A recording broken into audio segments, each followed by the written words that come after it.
This is the real story of Willow Parker's life journey. Follow the remarkable odyssey of a couple's quest to bring a child into this world. When the sunset paints the sky red behind the whispering pines, I often sit on the wooden chair that Caleb built with his own hands, letting memories flow like a springtime stream. 60 years have passed since that spring of 1967, when my heart was still brimming with the dreams of youth. Time has etched wrinkles across my face, like trails bearing witness to a life's journey. There are sorrows I have buried deep within my heart, like a dried leaf carefully pressed between the pages of an old book. These are not merely fragments of memory, but a true story of life and death of our son Phoenix, the child who returned from the brink of death. The tears that fall onto these pages are not tears of sorrow, but of gratitude for life granting me the chance to witness a miracle beyond the limits of science. It all began in the spring of 1967, when I was a bright-eyed young woman of 20, my heart brimming with aspirations. We resided in Whispering Pines back then, one of those quintessential small Tennessee towns where anonymity was an impossible luxury. It was during a tranquil Sunday afternoon in Heritage Square when my eyes first found Caleb. There he sat on a weathered bench, absorbed in the Whispering Pines Chronicle, a strapping, industrious young man, heir to Silas Parker's carpentry legacy. I had attended the Baptist service with my family, as was our sacred Sunday ritual, and decided to meander around the square before returning home. As I drifted past his bench, our gazes connected, and I felt that unmistakable flutter deep within my core. My mother, dear Deirdre Hudson, may the Lord embrace her soul, maintained a watchful distance but permitted our conversations. Our courtship was decidedly traditional, characterized by profound respect. During those golden Sunday afternoons, we would engage in conversation upon the porch, under the vigilant gaze of my future mother-in-law, Tallulah Parker. Oh, she was formidable, reminiscent of a mountain predator.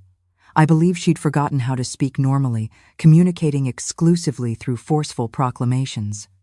She insisted it was necessary, or her words would be lost to the wind.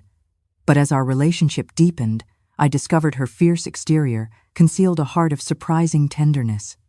We exchanged vows in an unpretentious ceremony at the Whispering Pines Community Church. I wore an elegant white gown, lovingly crafted by my mother and grandmother Iris, while Caleb looked dashingly handsome in a suit borrowed from his elder brother.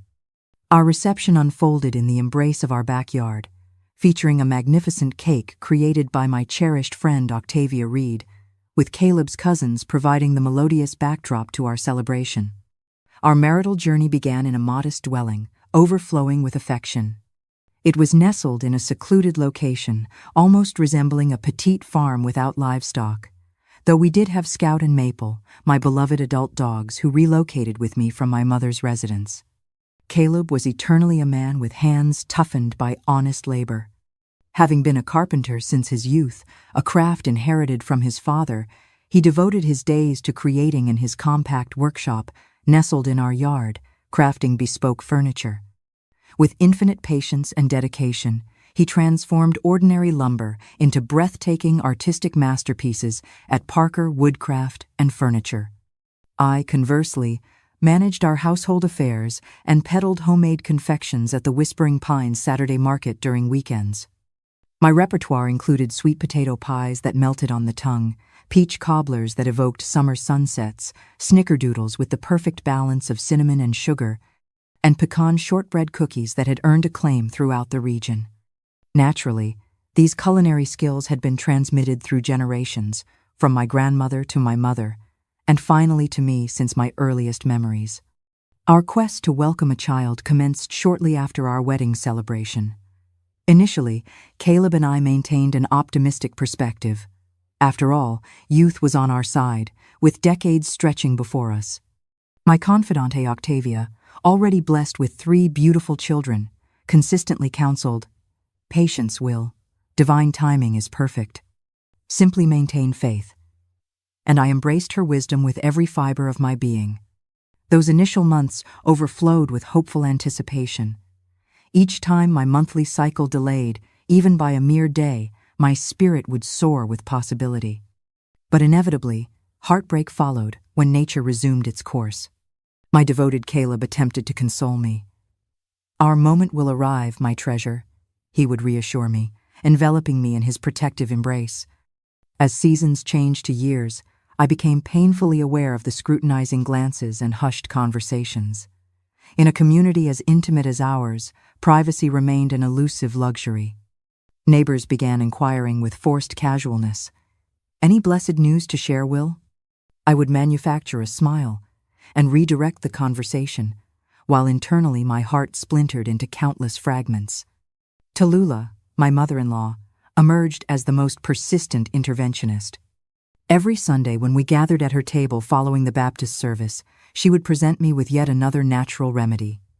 "Drink this blackberry root infusion, child. That's how I conceived my six," she would declare, presenting me with a sachet of dried botanicals. I accepted her offerings with gratitude and consumed them despite my skepticism. After all, what harm could these natural approaches possibly cause? Thus began our pilgrimage through alternative approaches. We started with traditional herbal preparations: wild cherry bark that tasted like bitter memories, sassafras tea that warmed the throat, red raspberry leaves that promised womb strength, exotic Peruvian maca that traveled continents to reach me, spicy ginger that awakened the senses, cheerful dandelion gathered from our own yard, blackberry leaves picked in summer heat, and aromatic rosemary from our garden. I suspect I consumed concoctions from every known herb that flourishes upon this earth. Then came the colorful Appalachian folklore remedies, steeped in generations of mountain wisdom. One particularly memorable suggestion came from Mrs. Thatcher, our elderly neighbor with hands gnarled by time. She instructed me to sleep with an iron horseshoe beneath my pillow during the full moon's zenith. I faithfully followed this ritual for 3 consecutive lunar cycles, yet my womb remained empty of new life. The revered mountain healers of our region eventually became woven into the fabric of our narrative. My first consultation was with Maybelle Whitman, a venerable woman who resided on the periphery of our community. She welcomed me into her rustic log cabin, adorned with religious imagery and aromatic herbs suspended from ceiling beams. The potent fragrance of burning incense nearly overwhelmed my senses as I entered her sacred space. Maybelle Whitman directed me to recline upon a simple mat spread across her wooden floor and began passing her weathered hands above my body, murmuring incantations in a dialect I couldn't decipher. She then ignited a beeswax candle and carefully dripped the molten wax into a basin of spring water. She examined the mysterious forms that materialized with knowing eyes and nodded with quiet understanding. Upon completing her divination, she presented me with a small cloth pouch containing mysterious herbs and instructed me to place it beneath our marital bed. She also educated me regarding a powerful ritual cleansing. According to her ancient knowledge, this ceremony needed to coincide with the full moon's peak when natural energies reached their zenith. "My child," she pronounced in her distinctive raspy timbre, "gather 7 varieties of fresh herbs: protective rue, cleansing rosemary, fertile basil, vibrant mint, powerful guinea herb, soothing lavender, and a single banana leaf." She elaborated that I should simmer these elements in a substantial cauldron before straining the mixture. When the liquid reaches body temperature, position yourself in your yard beneath the open celestial canopy and thoroughly cleanse yourself with special attention to your fertility centers. Throughout this sacred act, offer heartfelt prayers requesting blessings upon your womb. I confess the mere visualization of this ritual filled me with profound discomfort, but Maybelle Whitman guaranteed that this Appalachian herbal immersion was infallible for dissolving any impediments preventing conception. I departed from Maybelle Whitman's sanctuary with my heart divided between unwavering faith and persistent doubt. A significant part of my being clutched desperately at hope, like a drowning soul grasps at floating debris, yearning to believe that these botanical remedies and spiritual invocations would resolve our deepest longing. Yet another voice, buried in my rational mind, whispered that perhaps these were merely superstitious practices from a bygone era. Nevertheless, I honored her instructions as though they were sacred commandments. I positioned the herbal sachet beneath our mattress, with the reverence one might show a holy relic. Each evening before retiring, I would kneel beside our bed and offer prayers that emerged from a place of equal parts devotion and desperation. When the appointed evening of the special cleansing ritual arrived under the full moon's silvery light, I experienced nervous anticipation unlike anything before. "Caleb," I called softly, "I require your protection while I complete this ritual." My understanding husband, who had witnessed every aspect of our journey, simply nodded without requiring explanation. There, in our secluded backyard bathed in moonlight, I stood with the steaming herbal preparation at my feet. Scanning the perimeter to ensure no curious neighbor might glimpse this private moment, I slowly removed my garments, trembling from both the evening chill and overwhelming vulnerability. As I lowered myself and began the cleansing process, whispering the prayers Maybelle Whitman had taught me, I experienced a complex emotion bridging embarrassment and determined resolve unlike anything in my previous experience. Yet despite our diligent efforts, the months continued their relentless march without bringing the blessing we so desperately sought. Beyond the herbal remedies, Caleb and I explored various intimate positions suggested by women in our community who had successfully conceived. Each disappointment, following another unsuccessful attempt, deepened our heartache. Caleb, ever my patient companion, offered comfort through his presence, though I detected his suffering mirrored in his expressive eyes. We had exhausted even our most creative approaches in our marital bed, transforming ourselves into something resembling circus performers with increasingly elaborate physical arrangements. Each attempt more desperate than the last, I must admit. It was during this period of mounting desperation that I encountered midwife Juniper, a renowned birth attendant celebrated throughout our region for assisting women facing fertility challenges. One tranquil Saturday afternoon, accompanied by my supportive mother, I visited her welcoming home. Midwife Juniper greeted us with genuine warmth and offered freshly brewed coffee. While we sipped the rich beverage, she posed numerous detailed questions about my reproductive health. She inquired about my monthly cycles, any discomfort I experienced, and other intimate details. Though discussing such matters before my mother initially caused discomfort, midwife Juniper's motherly, professional demeanor soon put me completely at ease. Following our comprehensive discussion, she conducted a thorough examination.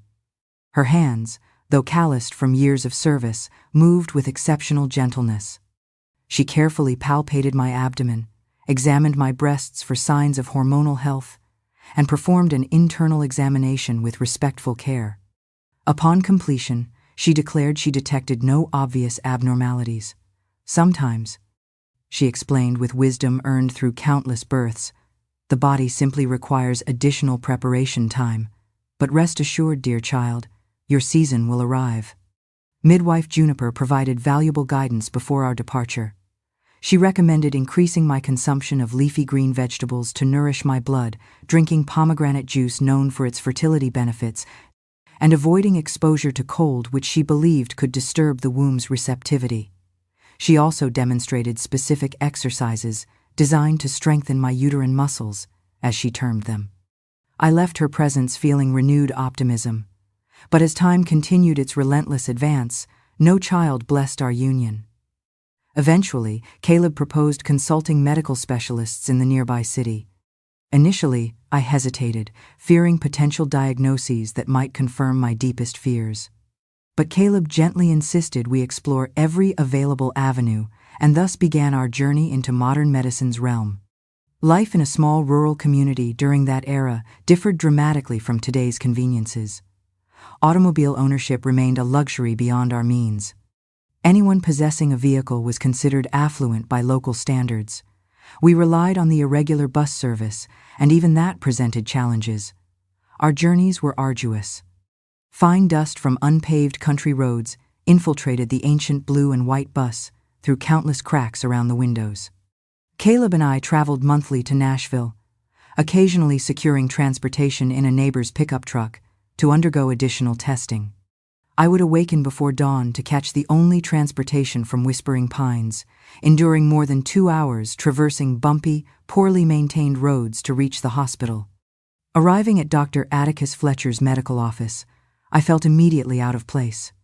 Everything contrasted sharply with our modest local health clinic. The reception area featured cushioned seating, current magazines arranged on polished tables, and even a television broadcasting the day's news. The receptionist, impeccably dressed in professional attire, welcomed us with practiced courtesy and requested we wait until called. When finally ushered into the doctor's consultation room, my anxiety peaked. Dr. Atticus Fletcher presented himself as a distinguished gentleman of middle years with silvering hair and a reassuringly calm manner of speech. He methodically asked numerous questions, documenting everything in meticulous detail. When I mentioned our explorations with herbal remedies and Appalachian folk traditions, the hint of a smile crossed his face, though he offered no judgment. Following our detailed conversation, he performed a comprehensive examination. His approach was significantly more technical than midwife Juniper's, utilizing sophisticated instruments previously unfamiliar to me. Upon completion, he ordered extensive blood work and requested we return in 14 days to review the findings. We departed his office experiencing conflicting emotions. Relief mingled with apprehension. While comforted by finally pursuing scientific methods, I simultaneously feared what the test results might reveal. What if some irreversible condition prevented me from ever experiencing motherhood? Those 14 days of waiting constituted perhaps the longest period of my life. Each evening I offered heartfelt prayers, beseeching divine intervention that the tests would reveal nothing serious. Caleb, my eternal sanctuary during storms, continuously reassured me that whatever challenges emerged, we would face them together. When we returned to Dr. Atticus Fletcher for our follow-up appointment, my hands trembled uncontrollably from nervousness. He studied the laboratory reports with seemingly endless deliberation. Finally raising his gaze to meet mine, he stated, "Mrs. Parker, these comprehensive tests indicate no abnormalities whatsoever. Your overall health appears excellent." My initial relief quickly transformed into renewed frustration. If perfect health blessed me, why remained I unable to conceive? It was then that Dr. Atticus Fletcher presented a suggestion that completely surprised me. "Mrs. Parker, sometimes these matters prove more complex than initially apparent. Have you considered consulting specialists in Nashville?" I sat momentarily speechless, having never contemplated traveling so far for medical assistance. Dr. Fletcher continued his explanation. "The medical facilities in Nashville possess more advanced equipment and can conduct detailed examinations for both you and your husband." He paused meaningfully before adding, "You understand, Mrs. Parker, occasionally neither partner exhibits obvious issues individually. The challenge might involve compatibility factors between couples. Nature harbors mysteries science continues struggling to fully comprehend." Beside me, Caleb noticeably tensed. Within our cultural context, suggesting a man might experience fertility challenges represented a direct assault on his masculine identity. Dr. Atticus Fletcher, perceiving our discomfort, attempted reassurance. "This situation occurs far more frequently than most realize," he explained compassionately. "And in the majority of cases, with appropriate guidance, couples ultimately achieve their dream of parenthood." We departed his office, experiencing strange ambivalence. One perspective offered a new direction to explore. The opposing view presented an intimidating journey into uncomfortable territory. During our return journey home, Caleb maintained uncharacteristic silence. Upon finally reaching our residence, he turned to me and said, If necessary, we'll consult these Nashville specialists. But perhaps we should allow nature additional time. Perhaps everything will resolve naturally." I agreed, more to avoid pressuring Caleb than from genuine belief that our situation would spontaneously improve. We decided to postpone the Nashville consultation for several additional months. Eventually, Caleb and I did undertake that journey to Nashville that Dr. Atticus Fletcher had recommended. What an adventure it proved to be. Imagine, we who rarely ventured beyond our small community's boundaries, suddenly immersed in a metropolitan environment filled with hurrying strangers. Caleb completed all examinations the specialist ordered. I observed his obvious discomfort throughout the process. Neither of us wished to bear responsibility for our childlessness. When the results arrived, overwhelming relief flooded through us. No identifiable issues existed. The Nashville physician, an educated young professional, explained that conception sometimes simply requires extended time for certain couples. He introduced us to fertility awareness methods. My goodness, interpreting the charts resembled solving complex mathematics. Caleb jokingly remarked he might need to resume formal education to understand the process properly. Nevertheless, we committed ourselves to documenting everything precisely as instructed. Well, my friend, after years of struggle, I had reached 39 years of age, nearly resigning myself to permanent childlessness. Not completely resigned, understand, because deep within, hope's eternal flame continues flickering regardless of circumstance. Faith and hope sustain us through life's challenges. Then suddenly, an unexpected shift occurred. I recall every moment with perfect clarity. A warm spring morning found me sweeping our yard beneath the ancient maple tree when unexpected dizziness overwhelmed me. Leaning against the sturdy trunk, I remained motionless until the sensation subsided. Initially, I attributed it to inadequate nourishment, perhaps resulting from preoccupation with various concerns.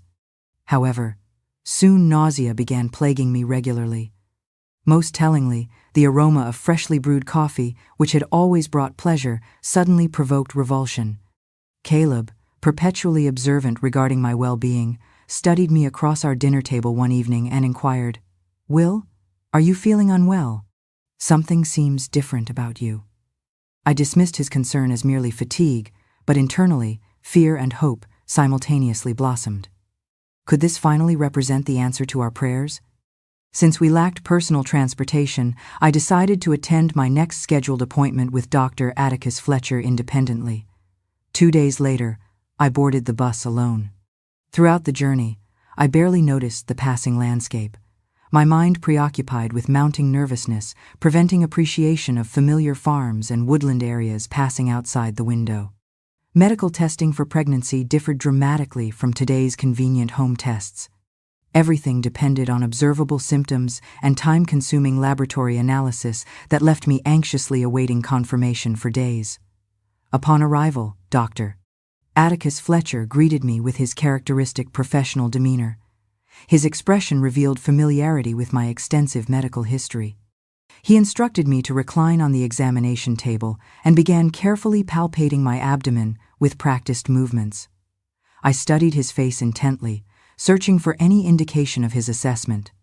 I knew better than to prematurely elevate my expectations, yet something within whispered this occasion differed from previous disappointments. After completing his examination, the doctor sighed thoughtfully and ordered blood testing. He explained this would provide definitive confirmation, though the physical signs appeared promising. From his office, I proceeded directly to the laboratory, then returned home filled with anticipation. Days of anxious waiting followed while symptoms persisted. Strangely, I welcomed the morning sickness that had become my constant companion. 1 week later, I returned for my results. Dr. Atticus Fletcher unsealed the envelope, reviewed its contents, and announced the words I had longed to hear throughout 20 years of marriage. "Willow Parker, you are expecting a child." The blood test confirmed my condition beyond doubt, and I felt my heart pounding so forcefully I feared losing consciousness. Rising slowly from my chair, my head spinning with emotion, tears flowed freely down my cheeks. The miracle had finally occurred. After 2 decades of marriage, my precious seed had taken root at last. The doctor cautioned against excessive excitement and warned that due to my advanced maternal age, mine constituted a high-risk pregnancy. He advised limited physical activity and exertion. I departed his office in a dreamlike state, barely comprehending his instructions. The return bus journey passed in a blur of emotion. Caleb was tending our garden upon my arrival home, as was his custom during pleasant weather. I paused at our gate, my heart racing with anticipation. He glanced up, smiled warmly without comprehending the significance of the moment. I extended my hand toward him, and he approached with confusion evident in his expression. "Caleb," I whispered, my voice breaking with emotion, "we've succeeded. I'm carrying our child."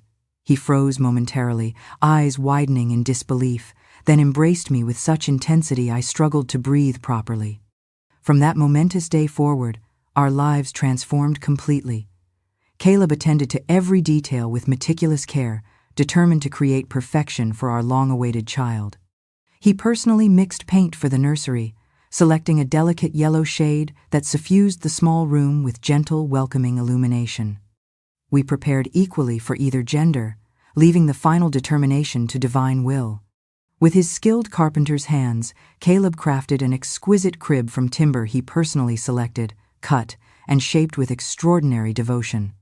Every aspect of our preparation reflected the profound love we held for this precious life growing within me. Initially skeptical, our extended family finally accepted my condition as my abdomen gradually expanded. Only then did they fully embrace the reality of our impending parenthood. Yet underlying anxiety persisted. Each medical consultation generated apprehension. Without modern ultrasound technology, we relied entirely on Dr. Fletcher's manual examinations and interpretations. I scrutinized his every facial expression, desperately seeking reassurance that development proceeded normally. Then, during my final trimester, shortly after completing 8 months gestation, our deepest fears materialized. Unexplained contractions began occurring with alarming frequency and escalating intensity. One morning, I awakened experiencing such excruciating pain I could barely rise from our bed. Caleb gathered me into his strong arms, declaring immediate medical intervention necessary. However, our most expedient transportation option was Mr. Hawkins' aged Ford pickup truck borrowed from our neighbor. The journey to medical assistance seemed interminable. Each irregularity in the unpaved road sent waves of agony through my body comparable to knife wounds. Upon finally reaching our destination, we entered Whispering Pines Regional Hospital in evident distress. An observant nurse immediately recognized our emergency and summoned Dr. Atticus Fletcher, who had already ordered my immediate admission before personally arriving. Meanwhile, I experienced overwhelming dread that our precious child faced imminent danger. Hospital staff directed me to a sterile examination room where I continued offering desperate prayers for divine intervention to protect my baby. Unfortunately, the contractions intensified relentlessly. Then, during midnight hours, the pain became truly unbearable. My screams likely carried sufficient volume to reach my mother's distant residence. Caleb appeared horrified, witnessing my suffering. Dr. Atticus Fletcher rushed into the room accompanied by nursing staff, and amidst this crisis, our tiny son entered this world, small and fragile as a newly hatched bird. I barely glimpsed my infant before medical personnel whisked him away to emergency resuscitation facilities, explaining the necessity for immediate intervention. Unlike healthy newborns, he produced no lusty cry announcing his arrival. I remained motionless, silently pleading with every saint whose name I recalled. After what felt like eternity, physicians returned wearing grave expressions. They delivered the devastating news I most dreaded: our precious son had not survived. In that devastating moment, darkness enveloped my world entirely. An essential part of my being perished within that hospital room. I felt hollow, devoid of substance or purpose. Caleb maintained his position beside me, but his formerly hopeful gaze now reflected utter desolation. Words failed both of us in confronting this overwhelming tragedy. Medical staff explained they had implemented every possible life-saving measure, but our infant had been too premature to sustain independent existence. Dr. Atticus Fletcher attempted compassionate explanation, suggesting that nature occasionally follows cruel and incomprehensible paths, but no rationalization could possibly mitigate my devastating loss. I requested the opportunity to hold my son despite his lifelessness. Caleb, demonstrating characteristic strength despite his own grief, requested they bring our child's small body. I cradled him in my arms, feeling his negligible weight. We had conceived a son but never selected a name. Holding him, I wept with unprecedented anguish. The emptiness overwhelmed me so completely, I doubted my capacity to ever emerge from such profound despair. Caleb remained steadfastly present, his tears flowing as freely as mine. After considerable time passed, he approached and gently placed his hand upon my shoulder, his voice breaking with emotion. "Will," He deserves dignified rest. Let's take our boy home for proper burial. Caleb's words struck me with unexpected force. How could we possibly bury this child I'd barely met? I resisted relinquishing my brief connection. Yet I recognized the wisdom in his suggestion. Dr. Atticus Fletcher recommended extended hospitalization for my physical recovery. However, I implored release, explaining, "Doctor, please understand my need to leave this environment. Each moment here intensifies my suffering." Recognizing my psychological distress, he reluctantly agreed to discharge upon my promise of complete bed rest at home. "Mrs. Parker," he cautioned, "you must commit to absolute rest without physical exertion, understood?"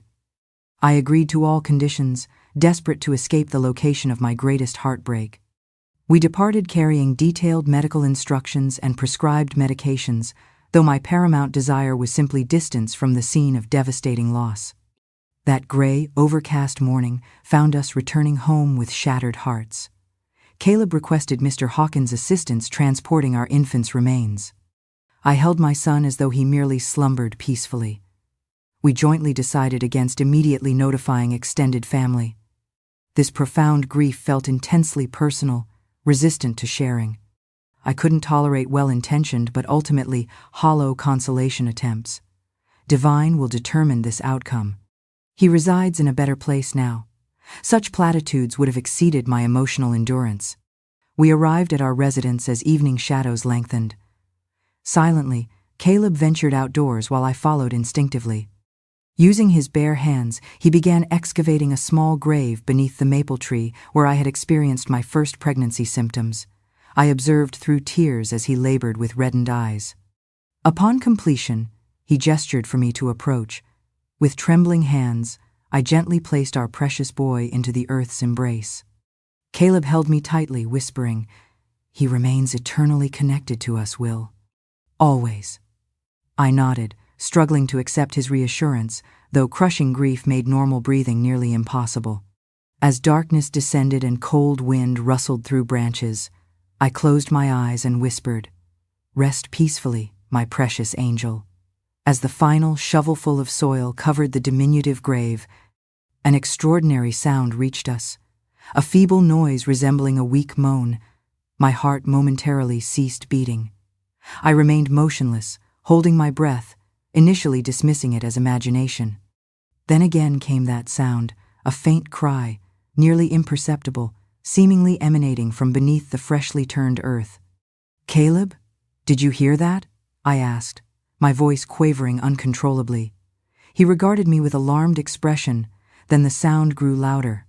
Without hesitation, we frantically began excavating the recently deposited soil, and there, beneath the freshly disturbed earth, lay our infant son, incredibly fragile, impossibly small, but undeniably alive. His eyes remained closed, his tiny form shivering, but miraculous breath animated his chest. I gathered him into my embrace, scarcely believing the evidence before my eyes. "Dear God, he lives," I exclaimed, tears of indescribable relief mingling with overwhelming panic. Caleb dropped to his knees beside me, eyes expanded with astonishment. We struggled comprehending this inexplicable development. Our son, pronounced deceased by medical professionals, now emitted soft cries, fighting determinedly for survival. "We must return to the hospital immediately," Caleb declared, his voice elevated with urgency. We raced indoors like people possessed. I removed the soiled blanket from my infant and selected a clean one stored in our closet. I wrapped him with extraordinary gentleness, handling him as though fashioned from delicate crystal. Once again, we secured transportation with Mr. Hawkins. When he observed us approaching with our living child, his complexion blanched dramatically. "A miracle," he exclaimed with conviction. "A divine miracle manifested before us."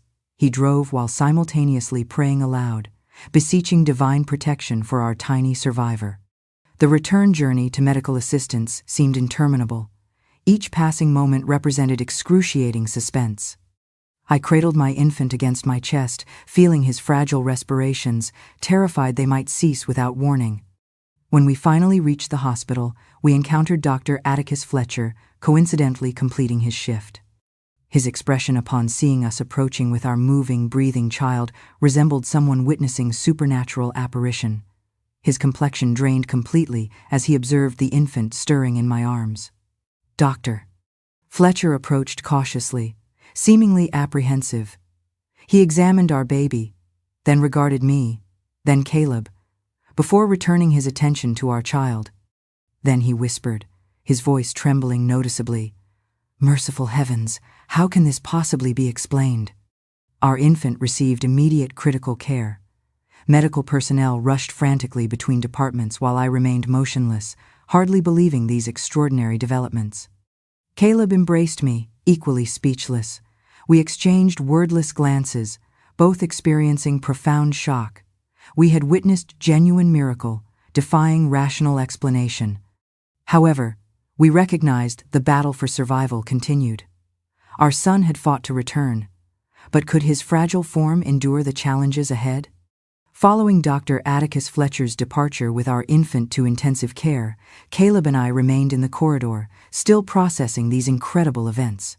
Suddenly, I experienced disturbing symptoms. Weakness pervaded my body, my legs trembled uncontrollably, and intense heat suffused my face. Glancing downward, I observed alarming crimson staining spreading across my clothing. My body, already severely compromised, began failing catastrophically. "Caleb," I attempted speaking, but words failed as blood began flowing copiously. I felt consciousness rapidly diminishing as physical control abandoned me completely. The sensation of helplessness proved overwhelming. I knew the situation had become critical. "She's hemorrhaging severely," someone shouted from seemingly great distance, and suddenly I was rushed to another hospital wing. Caleb's concerned face vanished from view, and for the first time in decades, I experienced genuine fear, not merely for our infant, but for myself as well. I closed my eyes, feeling my body placed upon a gurney while unfamiliar faces moved urgently around me. The hospital's bright lights appeared to rotate above me, and terrible coldness invaded my extremities. Unknown time elapsed before regaining consciousness in unfamiliar surroundings, my body thoroughly depleted, and my mind disoriented. Caleb maintained vigilance beside me, his appearance haggard and his hands visibly trembling. He clasped my hand, and I detected profound fear in his expression. "Will, I beseech you, don't abandon me too," he whispered, his voice constricted with anguish. The attending nurse explained I had experienced severe hemorrhage, requiring emergency medical intervention. They explained the extraordinary effort to save our son had imposed excessive strain upon my body, still fragile following childbirth. They indicated substantial blood loss had occurred and that medical observation would be necessary. They emphasized that the physical exertion had proven dangerously excessive for my weakened condition. I understood conceptually, but remained incapable of focusing on personal welfare. My exclusive concern remained our tiny infant fighting alone in neonatal intensive care. I attempted rising, desperate to reach him, but my unresponsive body refused cooperation. Overwhelmed by helplessness, I experienced despair's crushing weight. Caleb leaned forward, tenderly kissing my forehead while attempting to project calmness despite his evident anxiety. "Our son demonstrates your identical resilience. We shall overcome these challenges together, Will. Our family united." His words offered comfort despite my recognition that significant obstacles remained before us. I remained confined to that unyielding hospital bed, contemplating our precious infant. My physical discomfort paled compared to the emotional constriction knowing he fought for survival without maternal presence. It seemed each second stretched eternally.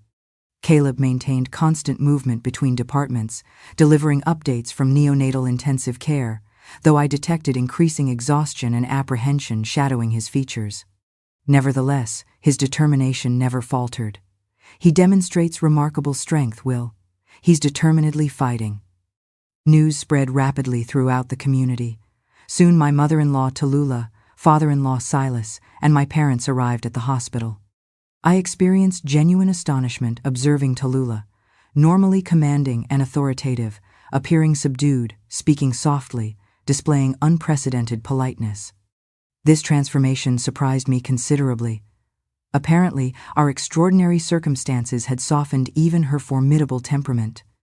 Visitor duration was strictly limited to 20 minutes per session, partially because I shared accommodations with 3 additional patients, and medical staff wished to maintain tranquility. My mother appeared devastated, witnessing her daughter endure such trauma. Her complexion appeared unnaturally pale, her eyes reddened from prolonged crying. She remained beside my bed, clutching my hand supportively, while my father, traditionally stoic and emotionally restrained, displayed uncharacteristic emotional vulnerability. The entire family appeared stunned by recent developments.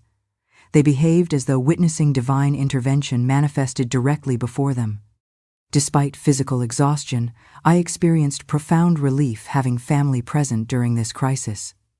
Though no one received authorization to visit the infant, everyone expressed curiosity regarding his name. Caleb and I exchanged meaningful glances. Amidst the chaos, we had lacked opportunity to formally announce our selection, though we had determined his name immediately following his miraculous revival. "Phoenix," I announced, my voice resonating with deep significance. "Phoenix Parker," Caleb confirmed. "I've already completed legal registration at the courthouse, our precious Phoenix." My mother, possessing extensive biblical knowledge, displayed emotional recognition. "Phoenix," she repeated gently. "The miraculous being who rises from ashes," I elaborated for family understanding. "Yes, Mother, Phoenix emerged from death's ashes precisely as our son has done." Everyone observed respectful silence, absorbing the profound symbolism inherent in our selection. Our precious Phoenix, who had temporarily resided in death's embrace before returning to life. The name perfectly encapsulated his extraordinary beginning. Tallulah, once again surprising everyone present, spoke first. "A powerful name carrying profound significance. This child shall possess remarkable stories to share." Thus, our family formally acknowledged our infant warrior who had defied mortality would henceforth be known as Phoenix, a name embodying his miraculous narrative. Following family departure, I again experienced the situation's gravity. Though physically improving, my heart remained constricted with concern for Phoenix. Each time Caleb entered my room, I would suspend breathing, anticipating news. The suspense proved nearly unbearable until one afternoon when Caleb entered wearing a broad smile. "Will," he announced joyfully, "Dr. Atticus Fletcher reports our son shows positive response to treatment." Upon hearing these encouraging developments, I suddenly discovered renewed strength. I insisted so persistently with nursing staff that they eventually relented and transported me to visit Phoenix in neonatal intensive care. I progressed slowly on unsteady legs. Upon entering the specialized unit, I experienced profound shock. The environment appeared intimidating, filled with imposing, noisy medical equipment. The pervasive odor of antiseptic and pharmaceutical preparations provoked nausea. Then I glimpsed him, my precious Phoenix. There he lay within the incubator, resembling a vulnerable fledgling prematurely fallen from maternal nest, surrounded by medical technology, appearing impossibly fragile. Yet remarkably, despite overwhelming circumstances, he displayed extraordinary determination, breathing rapidly, fighting persistently, and most impressively, exhibiting beautiful, healthy coloration. "You embody true warrior spirit, my beloved," I whispered, placing my palm against the transparent barrier. The attending nurses regarded me sympathetically, but their opinions held no significance. I remained seated, conversing with him as though comprehension existed. I described how desperately he had been desired, how his father anxiously awaited opportunity to hold his tiny hand, and miraculously, he responded with subtle movement. Sufficient to convince me he recognized maternal presence, that he understood his mother maintained vigilant proximity. Medical discharge occurred after 4 days, but Caleb and I returned daily to the hospital to monitor our precious infant's progress. Initially, circumstances proved challenging. Phoenix remained confined within an incubator resembling a miniature transparent enclosure. His diminutive form appeared overwhelmed within that environment. During initial visits, direct contact remained prohibited. Nursing staff permitted us to extend our hands through specialized openings in the incubator for gentle caresses only. We maintained visual contact, offering quiet prayers throughout our visits. The nursing personnel demonstrated exceptional compassion, consistently offering encouragement. "Communicate with him," they advised. "He recognizes parental voices." Consequently, I maintained constant verbal interaction with my son, describing home environment awaiting him, promising that very soon he would join us in our modest residence. Gradually, through divine intervention, positive response became evident. Initial improvement manifested in cardiac function. Medical staff reported increasing strength and regularity. Additionally, he began accumulating weight. Though minimal initially, mere grams daily, each incremental increase represented tremendous victory from our perspective. Having departed hospital confinement, continuous presence became impossible, so I expressed breast milk at home and transported it to the hospital daily. This represented significant sacrifice during that era. Modern electric breast pumps remained unavailable. Manual expression proved necessary. Occasional discomfort and nipple damage occurred, but determination never wavered. I recognized the nutritional importance for my vulnerable infant. When informed he had begun consuming the milk I provided, indescribable joy overwhelmed me.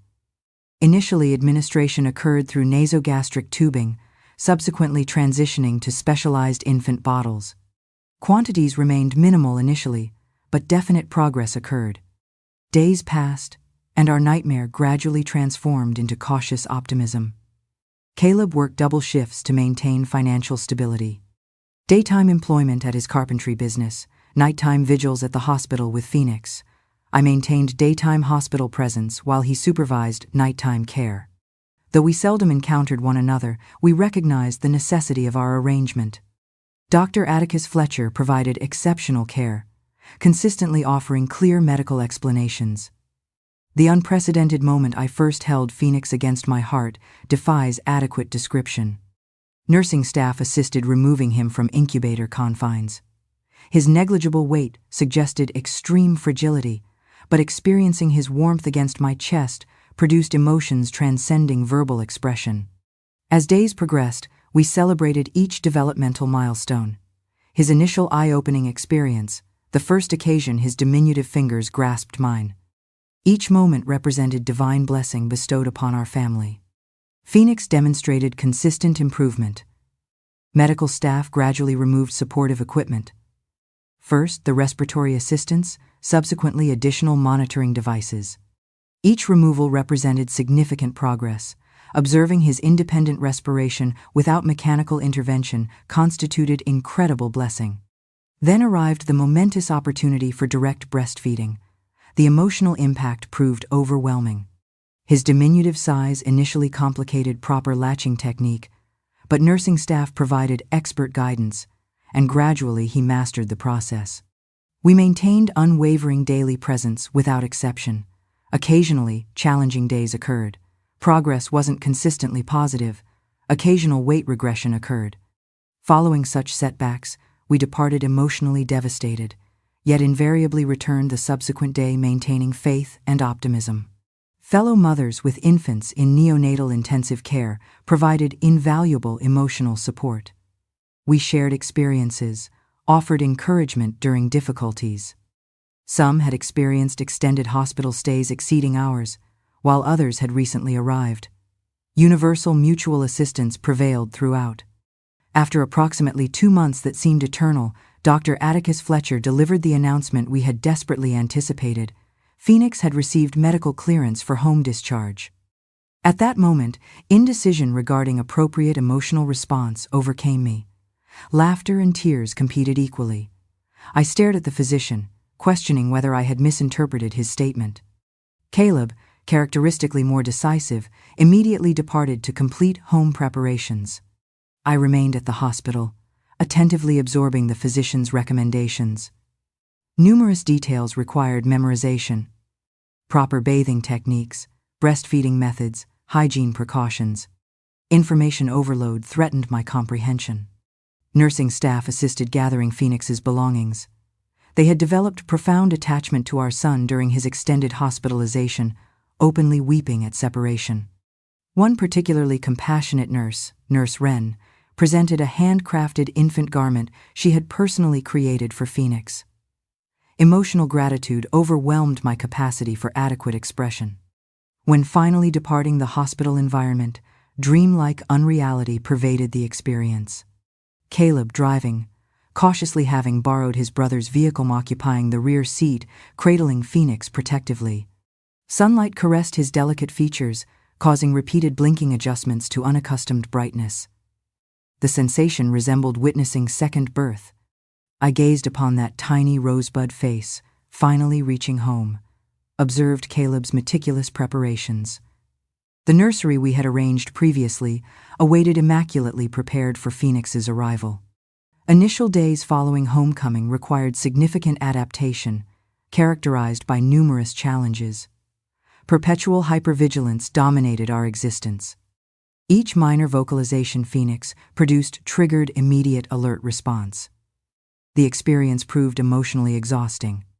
I vividly recall his first febrile episode as though occurring yesterday. Upon detecting his elevated body temperature during evening hours, panic immediately consumed me. Caleb awakened instantly, and we rushed toward the hospital, hearts pounding with dread. Upon arrival, I anticipated worst-case scenarios, fearing serious illness, but mercifully, the physician provided reassurance, explaining common infantile conditions unrelated to his previous medical crisis. "What if recurrence develops, doctor?" I inquired desperately. "Mrs. Parker," he responded compassionately, "this child represents genuine miracle. He requires only proper care and abundant love, which clearly exists in abundance, correct?" We departed with significantly diminished anxiety, though residual concern persisted. However, the physician's assessment proved entirely accurate. Our Phoenix continued thriving. His appetite appeared insatiable, nursing frequently. Within several months, adorable chubbiness characterized his previously fragile frame. His legs developed delightful rolls of baby fat, creating irresistibly endearing appearance. Time progressed, and Phoenix developed into healthy child, surprising many community members with his robust constitution. When Phoenix reached approximately 2 years of age, divine blessing manifested again. I conceived our daughter Briar. During this subsequent pregnancy, fear maintained constant presence. Throughout gestation, I offered continuous prayers, requesting less dramatic experience, and mercifully, this prayer received favorable response. Briar arrived punctually, displaying healthy plumpness and rosy complexion from birth. Time's passage continues, regardless of personal preference. Observing our children's harmonious development provided immeasurable joy. Phoenix demonstrated exceptional attentiveness as elder sibling, maintaining protective vigilance regarding his younger sister. Inseparable companionship characterized their relationship. Their activities remained perpetually synchronized.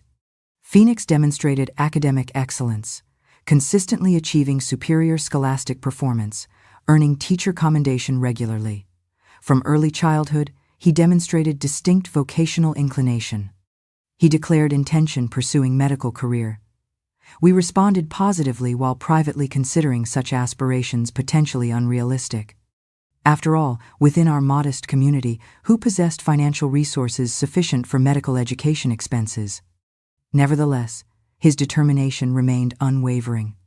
He studied with extraordinary dedication, spending countless afternoons in the school library, consuming all available medical literature. When university entrance examination period arrived, he announced his participation intention. Caleb and I exchanged concerned glances, hearts constricted with uncertainty. How could we possibly finance medical education expenses? Astonishingly, he not only achieved admission but secured full academic scholarship. Community-wide celebration erupted. Everyone eagerly congratulated the miracle child, now embarking on medical career. His extraordinary narrative had permeated regional consciousness. Public recognition occurred frequently. Observe, there walks the child born apparently lifeless who miraculously revived. Collegiate years presented significant challenges. Phoenix relocated to Nashville, separated from familial environment.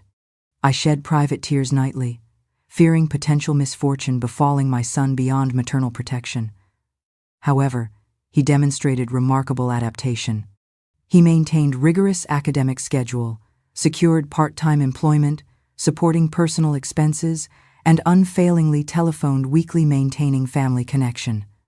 Meanwhile, domestic life progressed steadily. Caleb maintained carpentry operations at Parker Woodcraft and Furniture, creating exquisite furnishings.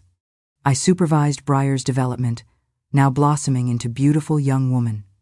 Together we continued producing confectionery for the Whispering Pines Saturday market.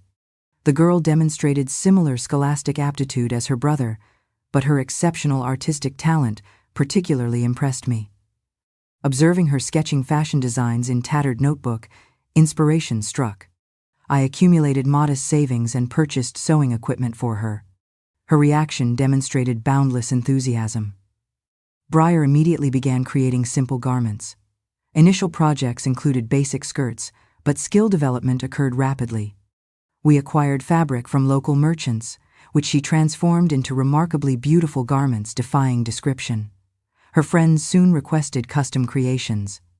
Briar rapidly progressed to creating formal attire, Sunday church ensembles, even seasonal celebration costumes for community events.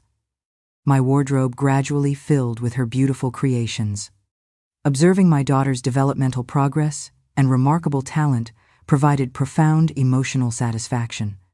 Briar purchased contemporary fashion publications from Nashville, filled with innovative concepts, while established local seamstresses continued producing traditional designs lacking originality.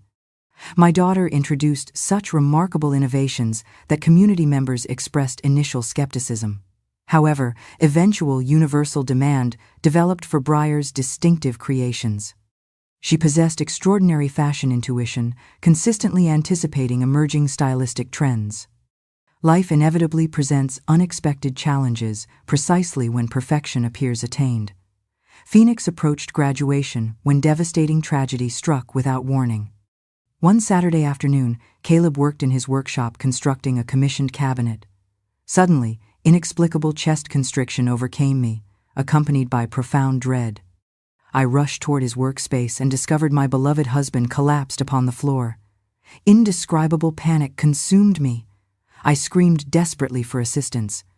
Neighbors responded immediately, summoned emergency medical services, but upon reaching Whispering Pines Regional Hospital, intervention possibilities had expired.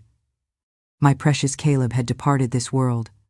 Medical personnel identified myocardial infarction as causative factor, occurring with such rapidity that assistance requests proved impossible. I experienced complete disorientation. How could existence possibly continue without my lifetime companion? How would Briar and I manage independently? And Phoenix, separated by distance, how would I communicate this devastating development? I telephoned my son, overcome with emotion. Momentary silence ensued, followed by his declaration of immediate return via earliest available transportation. He arrived during pre-dawn hours, eyes reddened from emotional release during journey. He embraced his sister and me, and we remained thus connected, our trinity united, collectively mourning Caleb's irreplaceable absence. Funeral services occurred the following day. The entire community attended to honor Caleb's memory. Universal appreciation existed for my husband's character. His consistent willingness to assist others, occasionally providing services without compensation for economically disadvantaged individuals. Community members approached individually, expressing condolences, sharing positive remembrances involving Caleb. Phoenix remained 1 week at home, managing all practical matters. He resolved administrative documents, assisted organizing workshop affairs, but inevitably required return to academic pursuits. Minimal time remained before graduation. Abandoning educational investment proved impractical at this juncture. Existence without Caleb proved indescribably challenging. I frequently awakened during nighttime hours, instinctively seeking his presence beside me. Reality's recollection inevitably triggered renewed emotional release. Nevertheless, life's progression continues regardless of personal preference, correct? I necessarily continued functioning for my children's benefit. Breyer provided tremendous support throughout this difficult period. Possessing remarkable strength and determination, she managed household responsibilities, assisted with confectionery production, continued seamstress activities, while maintaining academic performance. Observing her, I recognized Caleb's spirit manifested in her character. Temporal passage gradually diminished grief's acute intensity. Longing never completely dissipates, but adaptation eventually develops. Then, during a brilliantly sunny December day, long-anticipated news arrived. Phoenix had completed medical education requirements. Graduation ceremonies proved genuinely inspiring. Breyer and I attended in Nashville wearing our finest attire. Witnessing my son ascending the platform to receive his medical credentials nearly overwhelmed me emotionally. Thoughts of Caleb, imagining his immense paternal pride, provided bittersweet comfort. I attempted visualizing his spiritual presence observing the proceedings. This conceptualization offered considerable solace. Following graduation, Phoenix elected returning to our community.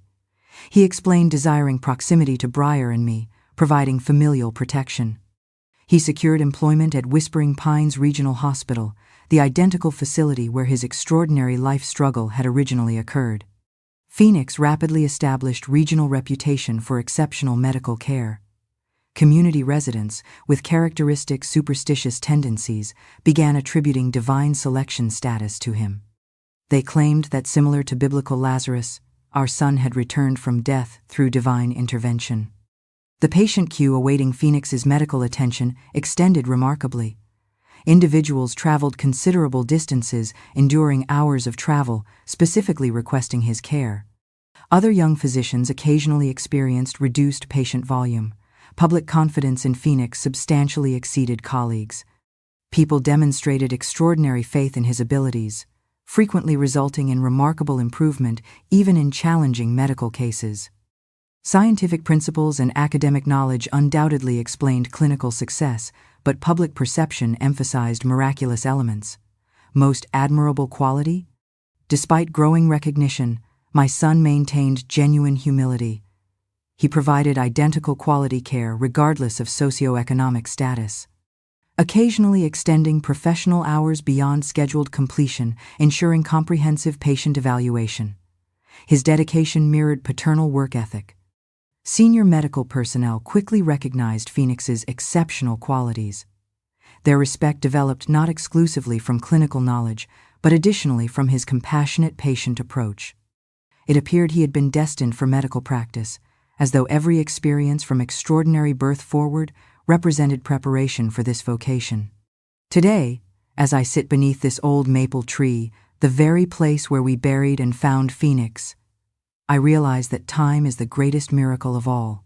Wounds may never fully heal, but they fade, like the marks Caleb once carved into wood. I have learned that pain never truly disappears, but it can become a part of us, making us stronger, deeper. Sometimes, when I watch Phoenix in his white coat caring for patients, or Breyer crafting beautiful designs, I can't help but see Caleb in them. He lives on not just in our memories, but in every breath our children and grandchildren take. The despair we once knew has given way to a deep faith that love never truly dies. The true story of my life is not just about loss and miracles, but about the hidden strength within each of us to overcome the impossible. Every evening, as the sun sets, I feel grateful for every moment I have lived, loved, and witnessed life continuing through the next generations. If my story has touched your heart, please share it with your loved ones. Subscribe to stay connected to more everyday stories filled with wonder.